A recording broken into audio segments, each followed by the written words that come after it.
Good afternoon. We apologize for the late start, but in the headlines, President John Mahama cites that he describes as attack on small-scale miners and uncoordinated operation as reason for withdrawing IGP's anti-galamsey task force. Also, we have details as the president insists gold bourse trading activities have raked in over $6 billion in 6 months. Also coming up this afternoon, Tema-Aflao Highway progress in jeopardy as contractor warns work could stall again unless government urgently releases the delayed $105 million funding. Well, funding, we are still waiting for the funds to be, the loan to be reinstated. In the meantime, we are working in good faith based on the minister's assurance. Details as commuters commend the progress made so far. Now, the Institute of Economic Affairs is calling for an end to the renewal of foreign mining leases, urging a transition to full Ghanaian ownership despite the government's reduction of lease years. Also, Mental Health Authority revealed a 40% surge in suicide deaths in 2024, a year after Ghana decriminalized suicides. Very challenging to have these numbers, lose their lives from a preventable cause of death, and that is the unfortunate thing. We'll give you details as there have been over 400 suicide attempts this year. For the next 60 minutes, we have these and more, including business, sports, showbiz, and world news.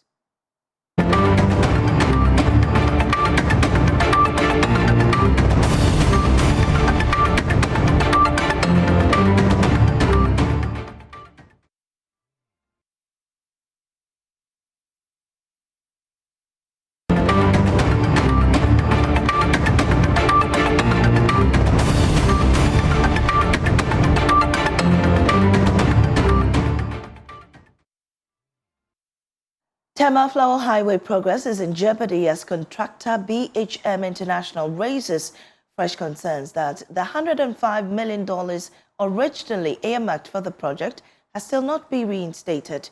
Construction resumed on the 17-kilometer stretch from the Kpung barrier to the Central University campus at Miotso on April 7 after a 15-month suspension, following an appeal by the Minister for Roads and Highways. But speaking to Joy News Client Relations Manager of BHM, Wisdom Adonu warns that the delay in releasing the funds threatens to derail ongoing works. This particular stretch, a 17-kilometer road linking the people of Greater Accra as well as the people of Volta region. I am talking about the Tema-Aflao Road, which construction started and was stopped or suspended in December 2022. Works resumed on April 7th, 2025 on the orders of the Minister for Roads and Highways. Just as a follow-up, we want to know how far works are ongoing after the Minister issued a directive that the contractor should resume work. And since we came behind me, you can see that works are still ongoing, that a lot of trucks are still at work, and we've seen heavy moving vehicles and also graders working. First in the traffic room, but he's here now. Bibi Kakra found there. He said, I'm at traffic now from Kakra. That's in first. First, we travel how many minutes? If it's a copram, we have a copram. Yeah, me age my copram. Oh, but he said, first in the traffic, my mother 3 hours cry, and I mean, doing a cry. But he said, never 1 hour time, no, me doing yeah. On my Juma, in fact, almost all bomb because the best contractors are send on my 2 former. So no match check once na be do say no amu bomb mo ni no ba start amu wa chire na mu ye ba no me gidi say before e be do next year no yempa boni say ahansisa. On the left side, right from Aflao heading towards Accra too, even though the drivers or pedestrians can't use the stretch, but we can see that major works are still ongoing. Let's engage the contractor. We got here this morning and we've seen that contractors are still on site. We want to find out after the minister gave that directive that they should move to site, mobilize and move to site? I think that the works are going fine. Since our mobilization in April, we have been working from the pond barriers going all the way to the Savannah Junction. Then at the Savannah Junction, we have come to the other side, and now we are heading towards the pond barriers. So far so good. Excavation is ongoing on a daily basis. We are filling to formation.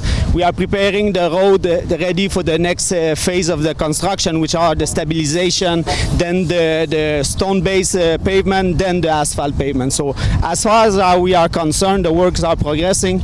Of course, things could be better, but we are doing our level best on a daily basis. We've seen the excavation, myself I've witnessed, and also we've seen that you are done with the filling. But what are some of the specific major works that are left to be done? Like I said, the upper layers are stabilized layers to give a better quality road. Then we need to come with the stone base layers, and then after that the tarmac. Come with this also 2 lines of curbstone with a walkway to give access to the pedestrian. This is all gonna come in the further stage of construction, but we are, as I say, we are progressing with the cut, the fill, and then we're going towards the upper layers. We were told that we are going to have about 4 flyovers also on the stretch. Yes, out of the 4, 3 of them you can see already the structures have been erected. Of course, the work have been suspended, so we could not proceed with the other works, which is the installation of the decks, and then of course of the access ramp. But the work will be as soon as the work can be resumed, then we will continue with the structure. I'm the client relations manager for BHM. We've seen that works are going so well and people are a bit relieved in terms of the traffic flow. Let us know how far with the funding. Well, funding, we are still waiting for the funds to be, the loan to be reinstated. In the meantime, we are working in good faith based on the minister's assurance in April, and we are committed to delivering this project on time as soon as the loan has been reinstated. After 5 months, the $105 million loan that we are requesting that will be reinstated has not been done. Are there any risk should you not get it in time? Well, currently we are confident that as the discussions are going on, the loan will be reinstated in time for us to execute the project. But then the longer it delays, it will make things more difficult for the contractor to be able to do his job per the contract as the contract demands. So can that delay the completion of the project or even maybe suspending it again? Well, executing project like this needs funds. So without the funds, the project will be starved, and I believe that will make life. Well, lead data and research analyst Kofi J is with me in the studio with more on this. Kofi, we know that the road cost about $105 million. So far, how much has been released? Well, you heard from BHM that without funds, the road will be stored. And in fact, if you remember the 2023 debt restructuring exercise we did, this was one of the roads that was affected by that haircut or bilateral arrangement in terms of the moratorium that we got from the debt restructuring program, because this was a bilateral arrangement between Ghana or the government of Ghana and a British company called BHM in terms of it forming part of a certain corridor of roads along the West African coastline. It's not just a road for Aflao and Tema or Accra. This is expected to form part of the ECOWAS called the Trans-Coastal Highway corridor, which in our parlance we call the N1. So this particular road you see, according to ECOWAS and according to data we are getting from the Ministry of Transport, is supposed to connect Abuja to Lome, to Accra, and to Abidjan. So you see that connection then. According to their analysis, 50% of this stretch of road that is expected to scatter across the length and breadth of the West African coastline, 50% will be constructed in Ghana. So it means that if we don't get the Ghana construction, which is about 17 kilometers right, this will be a difficult challenge for that project. In terms of the funding or the cost, what we know so far, according to the Ministry of Transport data, is that out of that $105 million, which is just for the phase 1, about 39.4 million US dollars has been released so far. That's just about 38% of the total amount of money. If you look at the total project, the entire cost is not 105 million. The entire cost of the project, Mamiesi, per the data we are getting from the Ministry of Finance, around 223 million US dollars. Phase 1 is 105. Phase 2 will cost 118 million US dollars. In terms of the completion rate, you saw it for yourself. We are just around 22.6% in terms of the completion rate. Not even up to 50%. Not even up to 50%. So that is the status we have currently. And this is part of the 55 projects that the finance minister said they've stalled because of the debt restructuring exercise. We hope to see what will happen in terms of when the funding will come through. But this is a bilateral arrangement. It means that we need to go back to the negotiation table to talk to the creditors because we understand that it was a syndicated, funding that was put together to help, construct this road for the ECOWAS, coastal road project. So we hope to see, but what we know so far is that the completion rate is just around 23%. Thank you so much, Isaac Kofieje, for that update. Now, President John Mahama has cited what he describes as police attack on small-scale miners as reason for withdrawing the IGP's anti-Galamsey task force. The Inspector General of Police, Christian Tateyon, waded into the fight against illegal mining with a reshuffle of all police commanders in Galamsey hotspots across the country, and later led a special anti-Galamsey task force into forest reserves to deal with the menace. The group recently ceased operations, but no official reason had been given. Now, the president, in his meeting with the press Wednesday night, gave some clarification on the matter, including what more the government is doing to end the fight. There's more in the following report. President John Mahama began his account on the fight against Galamsey by accounting for a number of seizures and arrests made so far in the past few months. 440 excavators have been seized. Over 1,400 arrests have been made, with suspects awaiting prosecution. Over 300 Shamfang machines have been confiscated and destroyed. Over 900 water pumps seized from illegal mining sites have been handed over to the Ministry of Agriculture for distributing to farmers for irrigation purposes. On the controversial matter of why the IGP's anti-Galamsey task force was suddenly withdrawn from the forest, the president said the activities were not only uncoordinated, but also threatening the work of small-scale miners.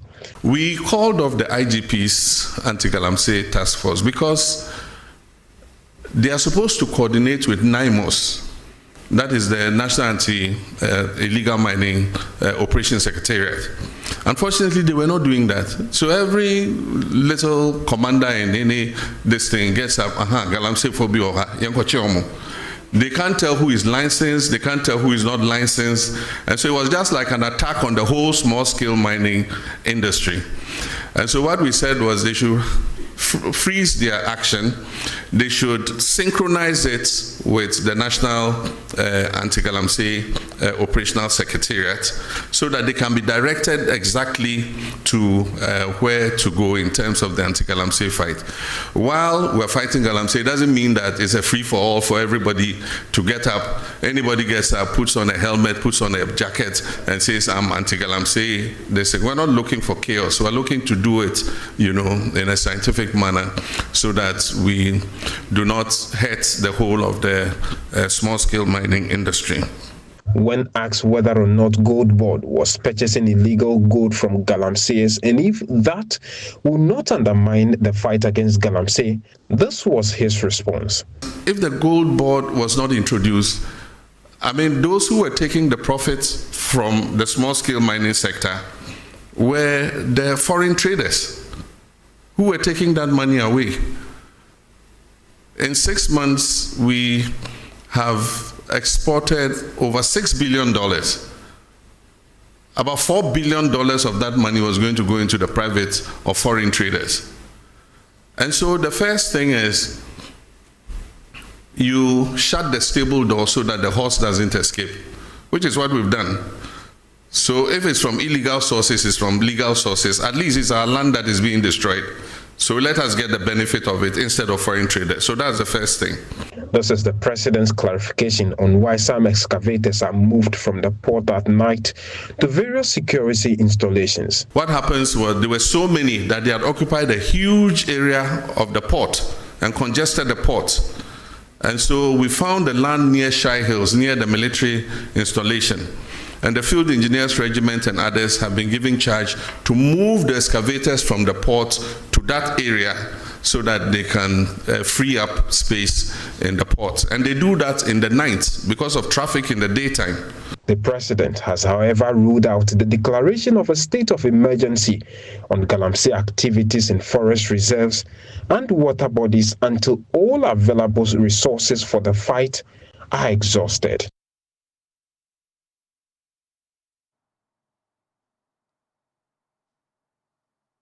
Well, the Ghana Coalition Against Galamsey have been responding to the president, and in their statement, they say that the president did not inspire hope in dealing with Galamsey.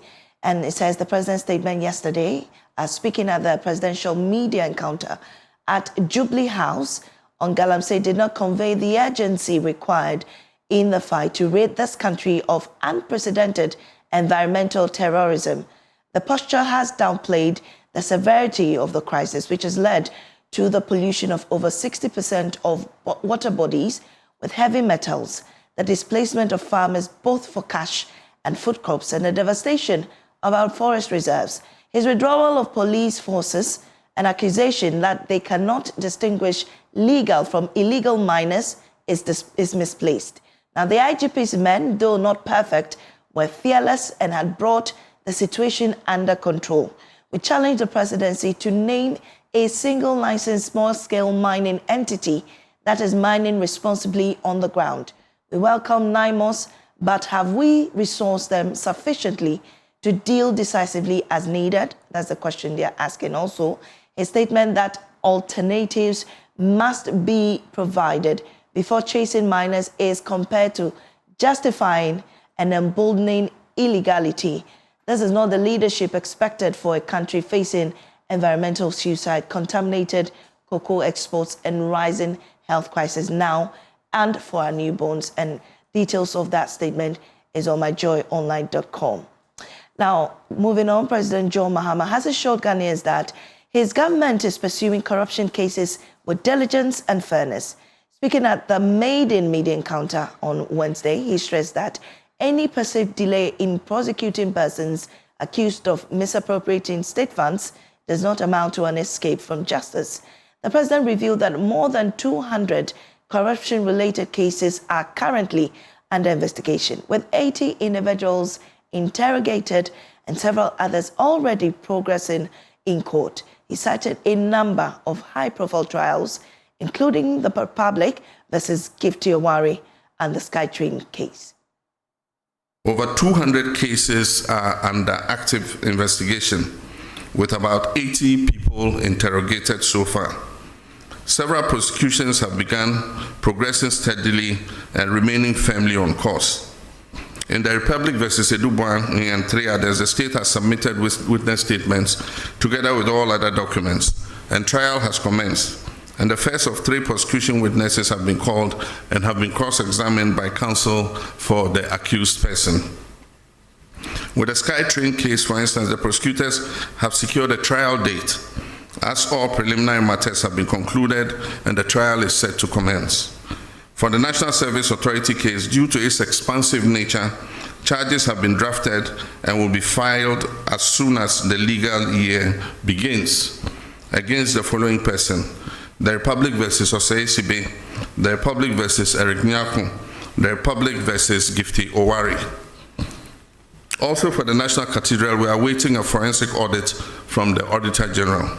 Additionally, charges have been drafted and are ready for filing in the case of Republic versus Wuntumi and Akuntamaini.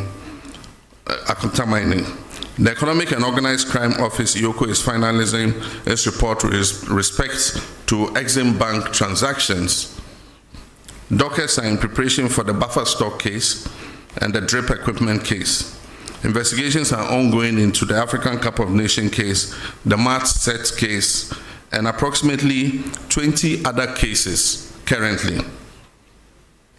Let me be clear, every single case of corruption that needs to be investigated is being looked into. And once evidence is found to ground the prosecution, that will happen and happen swiftly.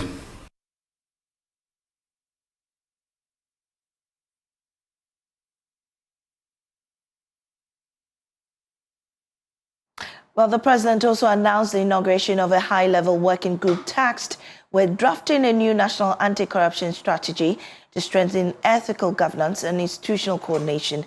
Joining me now on Zoom to discuss this further is private legal practitioner Martin Pebu. Mr. Pebu, we're grateful for your time on News Today. Well, with over 200 cases under investigation, do you think this number is enough to show that Ghana is truly on track to tackle corruption once and for all? 200 cases. If we can finish 200 cases within the next 4 years, I mean, okay, we are left with practically 3 years. That would be marvelous. That would be wonderful. Look, even if you had to finish, let me say 50, that would be commendable within 4 years. Okay, so let's keep pushing. And so if we can get a 200, then Ghana would be, I mean, like what they say, immediately the word that comes to mind is crabeshe. It would have taken our fight to several notches higher. Yes, and so when you hear 200 cases in all, I mean, that's those actively under investigation, it tells you that that's a lot of work being done. And to be candid, well, let's see if we can bring all. But do you believe that these cases are indeed moving at a snail's pace? No, I wouldn't say snail pace, because so far, you know, let's look at those in court. Yeah, let's look at those in court. You see Edubuahin's case, okay? You see the Ghana Infrastructure Fund, that's Professor Emil Ekufi, right? That's in court. They mentioned buffer stock, the man who had Hanan, the man who had watches worth millions of Ghana cedis. Yes, very soon you'll have his day in court, right? And then Tema Untumi, who took loans from government, the Exim Bank, and never did the work, all those. So when all these things enter court, that would be a very busy time for Ioku. Then when you go to OSP, we count the OSP cases as part of ORA because we are recovering all loot. Look at the Mustafa Hamid case. It involves 280 million Ghana cedis. Mustafa Hamid, former MPA boss, he and his colleagues, they are alleged to have taken 280 million Ghana. That's a lot of money. And you look at the National Service Scheme, National Service Authority case, that's gift to Owari and Co. So these are, I mean, exciting times when these cases go to court. But really, what are your expectations from the newly drafted anti-corruption strategy as a long-term solution beyond investigations and trials? Well, yeah, so that strategy is going to help in our fight against corruption, especially when you look at, so the push now is that we should look at how to make it easier to fight corruption. Number one will be the asset declaration law. Our current law is not fit for purpose. So hopefully the new strategy is to support the bill for a new asset declaration law so that we can have publication of the assets as was done previously under the PNDC. All right. As PNDC law 280. So today, if you go to Assembly Press, you can buy President Rawlings' declaration, you can buy PV or bill, all the ministers, their declarations are there. You can buy and read what they declared those days. So we need a law that will bring back publication when you finish declaring. Right. We need a law that will bring in verification. The Auditor General will go and verify that everything you put in that form, you have them on the ground, not that you anticipate that you buy this and this house. So the declarant will fill in, but when you go to the ground, you find out that the house doesn't belong to him. Okay? Apart from the asset declaration law, the next thing is reverse burden when it comes to corruption. You know, currently, the way we're fighting corruption, you see how we are struggling with this Adapa matter. People involved in corruption will not come and volunteer. So we need to put the burden on them. Article 286, Clause 4 of our Constitution says, if we catch you with property that you cannot explain, it is illegal property. So let's make that the corruption law. So the Article 286 is civil law, okay? It's civil law. But let's make it criminal law. So that if we catch you with the property and you cannot explain, then that's a crime. All right. So that you have to explain. And so many other changes. So the strategy is going to be a good one. Thank you so much, Martin, for your time. Martin Pebu is private legal practitioner. Now, Ghana's Mental Health Authority is warning of a growing suicide crisis, with new data showing a 40% rise in deaths last year. According to the World Health Organization, more than 720,000 lives are lost to suicide globally, caused by social, emotional, and economic difficulties. As the World marks Suicide Prevention Day, dubbed Changing the Narrative on Suicides, officials say it's time to treat suicide not as a crime, but as a cry for help. Namoko has more in the following report read to you. The Mental Health Authority is calling for a new approach to suicide prevention in Ghana. Speaking at a press conference to mark World Suicide Prevention Day 2025, Acting Chief Executive Dr. Eugene Dordoye stressed that suicide should no longer be treated as a crime, but as a cry for help. The reported lives lost last year in 2023 was about 134. These are the lives lost, but we know that for every life lost, 3 to 5 times more people will attempt, and that is the unfortunate thing.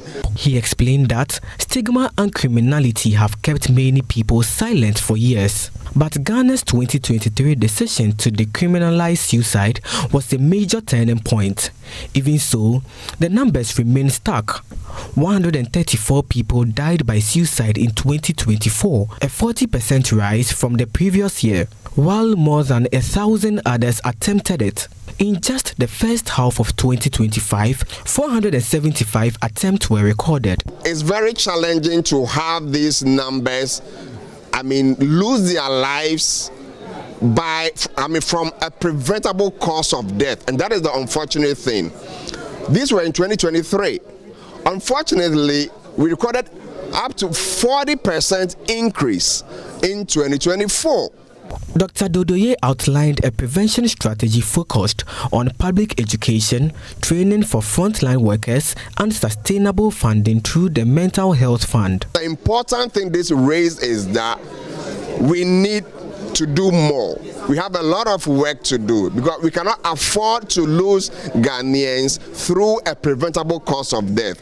The authority is also urging the media to follow World Health Organization guidelines, avoiding sensational headlines and instead amplifying stories of resilience and hope. Meanwhile, health authorities in the Ashanti region are more concerned about what they are deliberate attempts by the public to conceal information on suicides. My colleague Ohim Interior recounts in this report. The Ashanti region saw 18 attempted suicide cases recorded between January and June 2023, which increased to 63 in 2025, with completed cases increasing from 5 to 7 over the same period. 79% of the cases were recorded among men. Ashanti Regional Health Director Dr. Fred Admoku-Boateng says, despite attempted suicide being decriminalized, stigmatization remains high in the region. His concerns come as the region sees a marginal rise in mental disorders and suicide-related incidents, especially among the youth and the working age. The Ashanti region, as one of the most populous regions in the country, has witnessed a concerning marginal rise in cases of mental health disorders and suicide-related incidents, particularly among the youth and working age population. Many of these tragedies are linked to depression, substance abuse, financial distress, social isolation, and stigma surrounding mental illness. The year under review, which is January to June 2025, 66 people have attempted committing suicide in the region. That is almost 12% of the total number of 558 in country. Despite what appears to be low figures, health authorities are not enthused. Ashanti Regional Psychiatrist Dr. Francis Opon says religious and cultural beliefs, family status and other factors are pushing more people to conceal vital information on suicide. In my hometown, it's a taboo for you to kill yourself. If you kill yourself, your corpse is not brought to either even the church building for burial service or even to your own house for family to perform any rites. So because of this, it's a disgrace to a family, to any family. And so families want to avoid this disgrace. So they will actively and deliberately try and conceal suicide. Meanwhile, health authorities have announced plans to expand mental health services to all parts of the region through integration of mental health into primary health care. More health personnel are being trained in mental health and suicide risk, while a dedicated VVIP ward has been set up at the Kumasi South Hospital under its Employee Assistance Program to cater for health practitioners' mental health. From Kumasi, for Joy News, Oyemi reporting. 38 victims of the Gbinyere conflict in the Sola, Tuna, Kalba and Bole districts of the Savannah region, mostly women and children who had only just returned to their communities in Chenyachiri, Bole district, have rushed back to the Sola camp amid fears of fresh attacks. Joining sources say the returnees received warnings from trusted contacts in Bole, forcing them to make a quick U-turn to the camp last night using a tricycle. When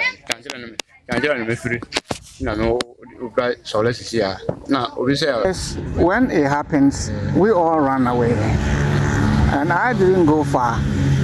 I was just in the bush there, monitoring what was happening in our community. Later, I received a call that some people were coming to attack us at Chenchere. So I saw people moving. I also decided to relocate and to come to the camp here. What is happening? We don't know how things are going to end. But for now, we can't stay at Chenchere. And the other communities are there. Everybody has moved away. This motorcade that brought many of us, it came twice, but the driver said he cannot go again. That is what is happening. The situation has heightened tensions in the area, with many displaced residents fearful of returning home. Isaac Nonya is our correspondent in the Savannah region and joins us on Zoom with me on this development. Isaac, what's the latest on this? Yes, Mami, the latest is that these residents who feel unsafe and have to come back to the camp have a reason to say that they feel a bit safe when they came to where they have come yesterday. At the moment, we are told 2 additional Bodokings are also arriving this afternoon, with those around the other suburbs of Chenchere also expected to arrive. But the information on the ground now from the Interior Minister through the District Chief Executive of Sola, Nakalba, Juan David, is that the Interior Minister has ordered the closure of the Sola camp. And the concern is that if this camp is closed on Monday, where would the other people who are still coming? What will be their fate? Because the number has reduced as of today from 640 to 330 members. But the number that came yesterday and today that will also arrive has not been added to the current number of 330. So what then happens to these residents? Where are they currently? Do we know?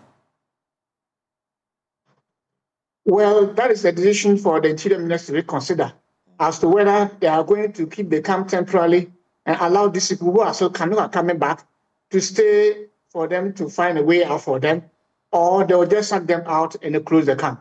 At the moment, you have officials of Ghana Health Service still intact, and that of Ghana Red Cross, they are also there. But the humanitarian needs that are there has to do their health cases mostly with malaria being the dominant illness that is being recorded in the camp. Let me also add that information we received from the Ghana Red Cross Society is that the society is owing, one of the organizer of the society is owing food vendors close to 1,400. So he managed to pay some 700, and he's still owing food vendors about 400 and something. Even this money that be paid is his own pocket money. Right. We are told that he made contacts trying to get this money to balance, but that is not being okay. And we believe some of this expenditure that is forcing the closure of the camp. Thank you very much, Isaac Nonya. We believe you keep an eye on that development. Now, the Minerals Commission is investigating circumstances leading to the destruction of heavy mining equipment across the concessions of Asanko Gold Mines in the Amansia West. Now, the machines worth $28 million belonging to Robotech were set ablaze by angry youth who stormed the site and clashed with security personnel over encroachment on concessions of Asanko Gold Mines. Engines, excavators and other heavy-duty machines scattered across the concession now lie broken and unusable. Here's a report by Clinton Yeboah. What started off as a standoff between some youth of Mpatuem, Abuabo, and some other communities, all in the Amansia West district, and Asanko Mines, some security personnel and military personnel believed to be connected to Asanko Mines, turned deadly. And what you can see behind me is an evidence of so. We understand that 2 persons have died out of the unrest, and 2 others are also on hospital admission. But what we are touring currently and seeing just behind me is an evidence of the unrest. Such heavy mining machines like this, numerous across the concessions of Asanko Mines, have been destroyed, burnt into chard. We spoke to the general manager of Asanko Gold Mines, Ahmed Mohamin Yaya, who says the situation is deeply regrettable. During a preliminary gauge of the impact of the clash, revealed that only Robotech assets on the concessions of Asanko Mines were destroyed, raising concerns of possible sabotage. Meanwhile, the Assistant Regional Manager of the Minerals Commission, Dr. Lord Christian, confirms ongoing investigation into the incident. Due process. And since the investigation is ongoing, for now we are protecting the integrity of the investigation. Right. So as Mineral Commission, you have been, issues like this have always been coming to your decks. How different is this one? For now, I can't talk, but why I'm saying I can't talk is it will be based on assessment. Right now, we have picked some point, but once we don't have any findings, I can't say much unless we investigate into the findings before an outcome can come. Asanko Gold Mine, in a press statement, said the company is working closely with local authorities, government officials and community leaders to address the situation. For Joy News, my name is Clinton Yeboah. Up next is Showbiz with Shola Adeyemi. Right, so now award-winning highlife musician and songwriter Kwaba Jr. has revealed that rapper Sarkodie advised him on how to deal with social media trolls. Speaking on Joy Prime Changes show with Rosalind Fairley, he shared how the advice came about. Take a look at the video. What about social media trolls? You know, when your father was alive, was he helping you through that period, like, you know, when you were being trolled? He was always kind of mad about that, and then we would talk about it. We were always talking about it. I'm like, that was normal. In the music industry, these things happen. And then, so I knew how to cool him down. Okay. Yeah, because I had that advice from, obviously, Sarkodie. Mm-hmm. I think he released a song with this US rapper. Mm-hmm. And then they were all trolling him with the, is it Ace Hood or something? Yeah. Yeah. That night, I mean, I was very mad. Because I was on his label. Mm-hmm. I was very, very mad. I was like, I don't know how much He laughed and was like, you're welcome to the world. This is exactly what you're going to see once you're up there. And this is how you must answer to them or respond. Mm-hmm.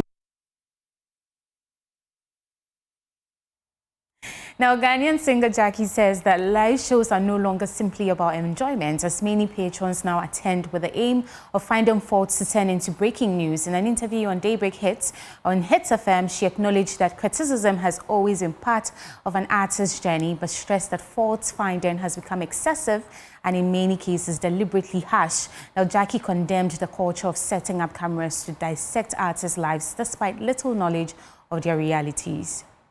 Put out, or every single time you hop on the stage, it feels like you're only there for you to be judged, you know.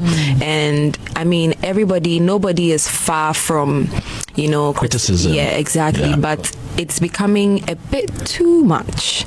You know, it's like people even do it on purpose. You can go on the internet and somebody sets up a camera to really dissect your entire life when they don't even know anything about you or anything like that. Most people don't even go to shows to enjoy it anymore. They go there to find the breaking news. They go there to find who fell. They go there to find who missed the key, you know, and the motive is moving away from enjoying life and, you know, accepting that we're all humans, people make mistakes, and it's more, I'm going there to go and make sure I get some bad news and then come and post it up and then I'll be trending and all that. So it's like things are not fun anymore.